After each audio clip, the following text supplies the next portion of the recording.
Gentlewoman may do so. I would like to yield 3 minutes to my colleague from Illinois, Representative Jan Schakowsky. Gentlewoman from Illinois is recognized for 3 minutes. I thank my friend, the gentlewoman, for yielding to me, and I rise in support of her point of order. The American people are begging us to work together to create jobs, to bolster the economy, and instead we're here once again to consider legislation that endangers and attacks the right of women and is far out of the mainstream of American priorities. H.R. 358 is extreme legislation. It is another attempt to unravel the health care law while at the same time expanding anti-choice laws that will harm women's health. It would take away a woman's right to make her own decisions about her reproductive health, even with her own money. It would allow public hospitals, as you heard, to deny emergency abortion care to women in life-threatening situations. It would expand the existing conscience objection to allow providers to avoid providing contraception. We're talking now about birth control. This legislation revives a debate that has already been settled. There is no federal funding for an abortion in the health care reform law.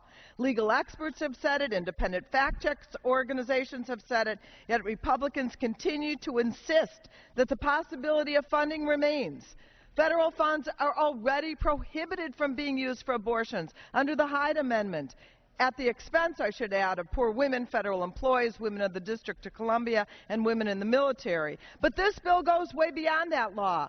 The attention Republicans are focusing on the private lives of women, what American families do with their own money, makes it clear that their real goal is to ban all abortions and end access to birth control and contraceptives.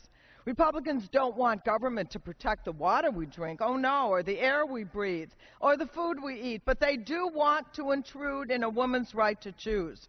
We are now at 280 days in this Congress without passing a jobs plan, yet the Republican majority has managed to pass extreme and divisive legislation targeted at women's health. The administration strongly opposes H.R. 358, and this bill has no chance of becoming law. Now is the time to work on the issues that are most important to Americans, creating jobs and improving the economy, rather than restricting reproductive choice and access to family planning. American women would suffer if this bill becomes law, but we're just wasting time here because it will not, and it just shows how mean-spirited and extreme this legislation is, and it's a way to roll back women's health and rights. It's too extreme for women, too extreme for America, and we should reject it right now. I yield back. Gentlewoman yields back. Thank you, Madam Speaker. I would like to reserve the